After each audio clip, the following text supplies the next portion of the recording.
आपण पाहत आहात लोकसमीक्षा न्यूज नेटवर्क आणि या आहेत आजच्या सुपरफास्ट न्यूज। या बातमीपत्राचे प्रायोजक आहेत पद्मावती साडी डेपो परभणी। घेऊन आलाय आपल्यासाठी खास मान्सून धमाका सेल। काठपदर साडी, कॅटलॉग साडी, वर्क साडी, घागरा, चक्क शूटिंग शर्टिंग आहे त्या किमतीत चक्क 20 ते 50% सूट। 499 रुपयात 2 प्रिंटेड किंवा कॉटन साड्या आणि 350 रुपयात शर्ट व पॅन्ट पीस। खरेदीचा आनंद द्विगुणित करण्याची हीच ती वेळ। पत्ता छत्रपती शिवाजी महाराज चौक, गोकुळ हॉटेल समोर, परभणी। नमस्कार, मी प्रभू दिपके लोकसमीक्षा न्यूज नेटवर्क मध्ये आपलं स्वागत करतो। आपण पाहत आहात परभणीचं एकमेव बातमीपत्र Loksamiksha superfast. Red apple exclusive MIDC Parbhani. Maratha आरक्षणाच्या मागणीसाठी अंतरवाली या गावी मनोज जरांगे पाटील यांनी सुरू केलेल्या बेमुदत उपोषणाच्या समर्थनार्थ परभणीत सकल मराठा समाजाच्या वतीनं शुक्रवारी सायंकाळी वसमत रस्त्यावरील खानापूर फाट्यापासून भव्य मशाल रॅली काढण्यात आली। सकल मराठा समाजाच्या आरक्षणाच्या मागणीसाठी आयोजित केलेल्या या भव्य मशाल फेरीत मोठ्या संख्येनं महिला, युवती तसंच युवकांसह समाज बांधव सहभागी झाले होते। खानापूर फाट्यापासून निघालेल्या या फेरीमध्ये भगवे झेंडे फडकावित तसंच हातात पेटलेल्या मशाली घेऊन निघालेल्या समाज बांधवांनी जोरदार घोषणाबाजी करत वसमत रस्ता जाणून सोडला। या मशाल फेरीनं संपूर्ण नागरिकांचं लक्ष वेधून घेतलं। दरम्यान छत्रपती शिवाजी महाराजांच्या पुतळ्याजवळ या रॅलीचा समारोप करण्यात आला। Red apple exclusive MIDC Parbhani. Parbhani जिल्हा परिषदेच्या शिक्षण विभागामध्ये मोठा भ्रष्टाचार झालेला असून शासनानं बंद केलेली शिक्षक भरतीमध्ये परभणीतल्या शिक्षणाधिकाऱ्यांनी जवळपास 450 ते 500 शिक्षकांच्या नियुक्त्या केल्या आहेत। प्राथमिक व माध्यमिक शिक्षणाधिकारी यांनी शासनाची दिशाभूल करून कोट्यवधी रुपयाचा शासनाला लावलाय। या प्रकरणातील दोषींवर कठोर कारवाई करावी तसंच त्यांना ज्या कालावधीत नोकरी दिली आहे त्यांच्यावर कारवाई करून त्यांच्याकडून उचललेली रक्कम वसूल करावी अशी मागणी रिपब्लिकन सेनेचे राज्य उपाध्यक्ष विजय वाकोडे यांनी आज पत्रकार परिषदेत केली। या पत्र परिषदेला निलेश डुमणे, चंद्रकांत लहाने, आशिष वाकोडे यांची उपस्थिती होती। परभणी जिल्ह्यामधलं शिक्षण खातं हे अत्यंत चर्चेत आलेलं आहे आणि शिक्षण विभागाच्या या भ्रष्टाचाराचा जो कळस झाला त्यामुळे शासनानं ॲट अ टाईम माध्यमिक व प्राथमिक शिक्षणाधिकाऱ्यांना निलंबित केलं। 2012 पासून शिक्षक भरतीला व कर्मचाऱ्याच्या नियुक्तीला बंदी असताना सुद्धा या ठिकाणच्या प्राथमिक व माध्यमिक शिक्षणाधिकाऱ्यांनी सगळे शासनाचे नियम कचऱ्यात टाकून त्यांनी जवळपास 450 ते 500 लोकांना नियुक्त्या वैयक्तिक मान्यता दिल्या। ही बाब अत्यंत संतापजनक आहे आणि करोडो रुपयाचा भ्रष्टाचार शिक्षण संस्थेने केला आहे। शासनाने घोषणा केली होती की जे निलंबित आहेत त्यांना त्यांची चौकशी ईडी मार्फत करण्यात येईल। या सर्व भ्रष्ट शिक्षणाधिकारी चौकशी ईडी मार्फत करण्यात यावी अशी आमची मागणी आहे। आता ब्रँडेड किचन ट्रॉली व किचन साहित्यासाठी बाहेरगावी जाण्याची गरज नाही।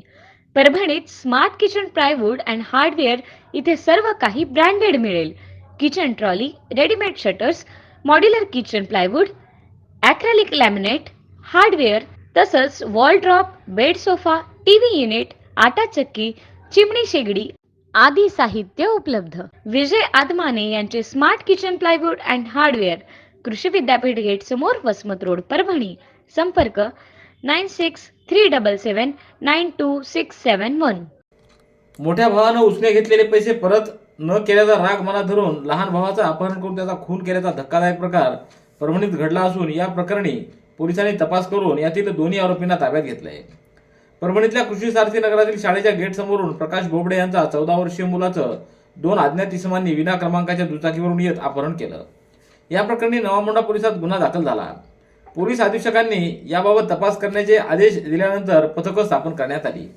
या तपासात अपहृत मुलाच्या नातेवाईकांनी अपहृत मुलाचा मोठा भाऊ ज्ञानेश्वर प्रकाश बोबडे याला यातील आरोपीद्वारे मोबाईलद्वारे चॅटिंग करून अपहरण केले व पैसे मागितल्याचे मेसेज दाखवले। त्यावरून तांत्रिक विश्लेषण करून आरोपीचा शोध घेण्यात आला। यातील आरोपी हे पालम तालुक्यातल्या चोरवड परिसरात असल्याची माहिती मिळाल्यावरून बालाजी चव्हाण व नरेश जाधव हे दोघे राहणार चोरवड यांना ताब्यात घेण्यात आलंय। त्यांनी या बालकाचं अपहरण करून त्याला जीवे मारल्याचं कबूल केलंय। Red apple exclusive MIDC Parbhani. Parbhani जिल्ह्यातील सर्वच महसूल मंडळांतर्गत सोयाबीन या पिकासाठी 25% अग्रिम पीक विम्याची जिल्हा प्रशासनानं अधिसूचना काढल्यानं संबंधित पीक विमा कंपनीला नुकसान भरपाईपोटी 285 कोटी रुपये वितरित करावे लागणार आहेत. जिल्ह्यात पावसानं 21 दिवसांवर दिलेल्या खंडामुळे 11 महसूल मंडळातील शेतकऱ्यांना सोयाबीनच्या नुकसान भरपाईपोटी 25% अग्रिम रक्कम वितरित करण्याबाबत रघुनाथ गावडे यांनी यापूर्वी सूचना काढली होती.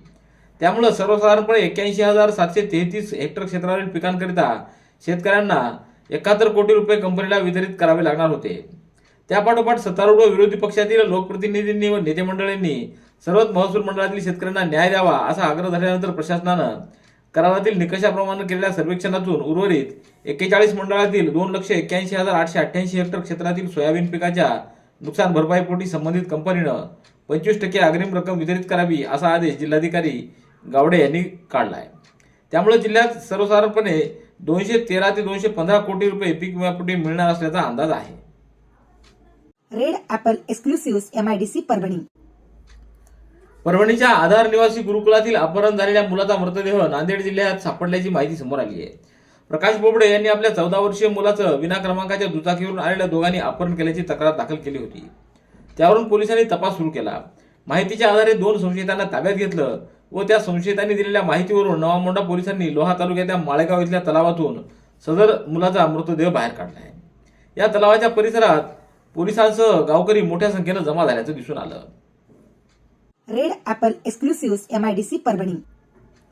जालना जिल्ह्यातल्या अंतरवाली सराटी इथं मराठा आरक्षणासाठी जरांगे पाटील यांचं उपोषण सुरू आहे.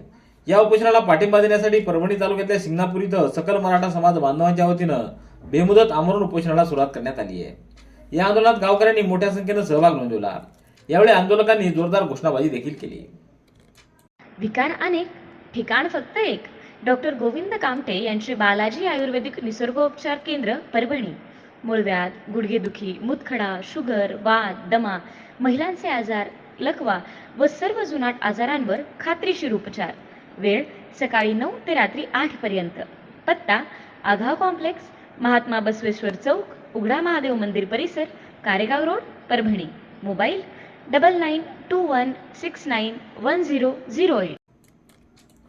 परभणीच्या वन विभागाच्या शासकीय निवासस्थानात सहाय्यक वन संरक्षक प्रादेशिक वन विभागाचे अधिकारी अरविंद जोशी यांचा आज सकाळी 9 वाजच्या सुमारास मृतदेह आढळून आला आहे.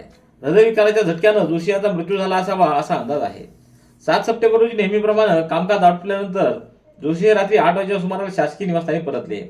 परंतु आज सकाळी उशिरापर्यंत ते निवासस्थानाबाहेर न आल्यानं व आवाज देऊनही कोणताही प्रतिसाद न दिल्यानं प्रत्यक्षदर्शींनी तात्काळ दरवाजा तोडला व आत प्रवेश केला असता त्यांना मृतदेह आढळून आला. नवामोंढा पोलिसांनी तात्काळ धाव घेत प्रत्यक्षदर्शींच्या मदतीनं जोशी यांचा मृतदेह जिल्हा शासकीय रुग्णालयात हलवला. हृदयविकाराच्या धक्क्यानं जोशी यांचा मृत्यू झाला असावा असा प्राथमिक अंदाज वर्तवण्यात आला आहे. जोशी हे या निवासस्थानी एकटेच वास्तव्याला होते. 31 ऑक्टोबर 2023 रोजी ते सेवानिवृत्त होणार होते. Red apple exclusive MIDC Parbhani. Parbhani जिल्ह्यातील उर्वरित 41 महसूल मंडळातील शेतकऱ्यांना सोयाबीनला 25% अग्रिम पीक विम्याची अधिसूचना काढल्याबद्दल जिल्हाधिकारी रघुनाथ गावडे यांचे भारतीय जनता पक्षाच्या वतीनं डॉक्टर सुभाष कदम यांच्या नेतृत्वाखालील शिष्टमंडळानं अभिनंदन केले. पाठोपाठ या निर्णयाबद्दल छत्रपती शिवाजी महाराज यांच्या पुतळा परिसरात फटाक्यांची आतिषबाजी करत आनंद व्यक्त केला आहे. कदम यांच्या नेतृत्वाखालील शिष्टमंडळामध्ये नागोराव कदम, बाळासाहेब भालेराव, कृष्णाजी सोळंके, माधव चव्हाण, दत्तराव साबळे, हनुमंत सूर्यवंशी, आप्पासाहेब भोसले, कृष्णा सोळंके, भरत इंदुरवाड, अंकुश तौर, संगमित्र गायकवाड, सिसोदिया, रामफड, भरत कचवे आदींची उपस्थिती होती. Red apple exclusive MIDC Parbhani. Parbhani जिल्ह्यात गेल्या 24 तासात सरासरी 18.2 मिलीमीटर पाऊस पडण्याची नोंद झाली आहे. तालुकानिहाय आकडेवारी अशी: जिंतूर 26, गंगाखेड 24.4, पालम 22.2, सोनपेठ 20.3, सेलू 18.3, परभणी 15.2, मानवत 14.4, पाथरी 13.8 आणि पूर्णा तालुक्यात 8.1 मिलीमीटर इतक्या पावसाची नोंद करण्यात आली असल्याची माहिती देण्यात आली आहे. नंदिनी कलेक्शन, फक्त महिलांचे परिपूर्ण दालन, माऊली निवास, कल्याण मंडपमच्या बाजूस, यशोधन नगर, परभणी. मराठा समाजाला आरक्षण मिळावं यासाठी मानवत तालुक्यातल्या सकल मराठा समाजाच्या वतीनं 8 सप्टेंबर रोजी सकाळी तालुक्यातल्या 53 गावांमध्ये एक दिवसीय लाक्षणिक उपोषणाला सुरुवात करण्यात आली. या आंदोलनात समाज बांधव मोठ्या संख्येनं सहभागी झाल्याचं दिसून आलं. आंदोलकांनी राज्य सरकारची प्रतिकात्मक अंत्ययात्रा काढली. Red apple exclusive MIDC Parbhani. Marathwada मुक्ती संग्राम दिन समारंभाच्या पूर्वतयारीचा जिल्हाधिकारी रघुनाथ गावडे यांनी आज जिल्हाधिकारी कार्यालयात आढावा घेत जिल्हा यंत्रणेच्या संबंधित अधिकाऱ्यांना यावेळी सूचना केल्या. यावेळी जिल्हा परिषदेचे मुख्य कार्यकारी अधिकारी विनय मून, निवासी उपजिल्हाधिकारी अनुराधा ढालकरी, तहसीलदार संदीप राजपूर यांच्यासह जिल्हा यंत्रणेचे विकास अधिकारी यावेळी उपस्थित होते. मराठवाडा मुक्ती संग्राम दिन रविवार 17 सप्टेंबर रोजी साजरा करण्यात येणार आहे. राजगोपालचारी उद्यानात स्मृती स्तंभाजवळ पार पडणाऱ्या मुख्य शासकीय समारंभासाठी करायच्या तयारीसंबंधी सर्व विभाग प्रमुखांनी चोख जबाबदारी पार पाडावी अशा सूचना जिल्हाधिकारी यांनी दिल्या आहेत. गोकुळनाथ कला वाणिज्य व विज्ञान वरिष्ठ महाविद्यालय पिंगळी तालुका जिल्हा परभणी BA BCom BSc साठी प्रवेश देणे सुरू आहे. प्रवेशासाठी संपर्क 97 30 94 79 64 91 56 91 88 96 वर संपर्क साधावा. मराठा समाजाला आरक्षण द्यावं या मागणीसाठी आंतरवालीत मनोज जरांगे पाटील यांनी सुरू केलेल्या उपोषणाच्या समर्थनार्थ परभणी जिल्ह्यात ठिकठिकाणी सकल मराठा समाजाच्या वतीनं शुक्रवारी ही आंदोलन सुरूच होती. पाथरी तालुक्यातील हादगाव ग्रामस्थांनी राज्य सरकारची प्रतिकात्मक अंत्ययात्रा काढली तर बाबुलतार खेरडा या ठिकाणी उपोषण केलं. मानवत तालुक्यातील ताडबोरगाव या एकच दिवसीय लाक्षणिक उपोषण करण्यात आलं. तर सेलू तालुक्यातल्या शिराळा या गावी उपोषणाला पाठिंबा म्हणून एक दिवसीय लाक्षणिक उपोषण करण्यात आलं. सोनपेठ तालुक्यातल्या नरवाडीत नगरेश्वर मंदिरात ग्रामस्थांनी उपोषण सुरू केलं आहे. पूर्णा तालुक्यातल्या गौर इथं संतप्त ग्रामस्थांनी सरकारचे विधिवत श्राद्ध घालून मुंडन केलं. तर मरडस गावात देखील संतप्त ग्रामस्थांनी जोरदार आंदोलन केलंय. Red apple exclusive MIDC Parbhani. शेतकऱ्यांचा सर्जा राजाचा सण म्हणजेच पोळ्याचा सण अवघ्या काही दिवसावर येऊन ठेपला आहे. या सणाच्या तयारीसाठी बळीराजा कामाला लागला असून बैलांना सजवण्यासाठीचं साहित्य खरेदी करण्यासाठी मोढ्यातील बाजारपेठेत शेतकऱ्यांची गर्दी होताना दिसून आली आहे. यावर्षी पावसाचं प्रमाण कमी असलं तरी शेवटी पाऊस झाला आणि पिकं बहरू लागल्यामुळं शेतकरी राजा पुन्हा एकदा उभा राहिला असून बळीराजाच्या या सर्जा राजाच्या सणासाठी तयारी करताना दिसून येतोय. Red apple exclusive MIDC Parbhani. Jalna इथं मराठा आरक्षणासाठी सुरू असलेल्या मनोज जरांगे पाटील यांच्या उपोषणाला समर्थन देत मराठा आरक्षणासाठी सकल मराठा समाजाच्या वतीनं पोहंडूळ इथं एक दिवसीय लाक्षणिक उपोषण करण्यात आलं. यावेळी पोहंडूळ येथील तरुण व ग्रामस्थांचा मोठा प्रतिसाद होता. Red apple exclusive MIDC Parbhani. परभणीच्या श्री शिवाजी अभियांत्रिकी महाविद्यालयात प्रथम वर्ष विद्यार्थ्यांचा स्वागत व सत्कार सोहळा नुकताच संपन्न झाला आहे. कार्यक्रमाला परभणी जिल्हा उद्योग केंद्र येथील महाव्यवस्थापक अमोल बळे, उद्योग निरीक्षक RS पत्की, डॉक्टर आनंद पाथरीकर, प्राध्यापक BB कदम, प्राध्यापक सतीश पायकराव, प्राध्यापक अजय वाढवे, प्राध्यापक विनोद पवार, प्राध्यापक BR शिंदे, प्राध्यापक शेख अकरम आदींची उपस्थिती होती. Red apple exclusive MIDC Parbhani. Purna पाटबंधारे प्रकल्पाच्या येलदरी जलाशयाच्या परिसरात तसंच पाणलोट क्षेत्रातील पडलेल्या पावसानं जलाशयातील पाणी पातळीत 3.5 दशलक्ष घनमीटर एवढी वाढ झाली आहे. गुरुवारपासून पाऊस सुरू झाल्यानं गेल्या 24 तासात या परिसरात 64 मिलीमीटर एवढी पावसाची नोंद झाली आहे. त्यामुळं येलदरीच्या जलाशयातील सुद्धा पाणी पातळीत वाढ झाल्याचं सांगण्यात आलंय. Red apple exclusive MIDC Parbhani. राज्य शासनाच्या अधिसूचनेला अनुसरून मराठवाड्यातील प्रस्तावित दुसरं विभागीय महसूल आयुक्तालय परभणी इथं स्थापन व्हावं यासाठी मनसेच्या वतीनं जिल्हाधिकाऱ्यांच्या मार्फत राज्य शासनाला निवेदन सादर करण्यात आलंय. यावेळी अंकुश शेटे, सुदाम शेळके, अजय फुलमाळे, सुधांशू चव्हाण, ओमकार पांचाळ, कृष्णा जाधव, ओमकार राजेवाडे, केशव खंडागळे, श्यामकुमार बल्लाळ, अमोल जोगदंड, मुंजाजी बागल आदींची उपस्थिती होती. Red apple exclusive MIDC Parbhani. Shrikrishna Janmashtami निमित्त मानवतच्या पेठ मोहल्ला संभाजीनगर मधील नेताजी सुभाष प्राथमिक विद्यालयात दहीहंडी कार्यक्रमाचं आयोजन करण्यात आलं. कार्यक्रमाचं उद्घाटन सुनील भाऊ यांच्या हस्ते करण्यात आलं. यावेळी बालाजी दहे, बद्रीनाथ बाहेकर, वैभव होगे, कैलास आबूल, सुभाष शहा, बाबासाहेब तेलबरे, संगीता वडे आदींची उपस्थिती होती. Red apple exclusive MIDC Parbhani. याबरोबरचे बातमीपत्र संपलं. पुन्हा भेटूया उद्याच्या सुपरफास्ट बातमीपत्रात. पाहत रहा लोकसमीक्षा. तुम्हाला हे बातमीपत्र कसं वाटलं याबद्दल आपली प्रतिक्रिया नोंदवा. दररोजचे अपडेट्स मिळवण्यासाठी लोकसमीक्षा चॅनलला सबस्क्राईब करा. धन्यवाद.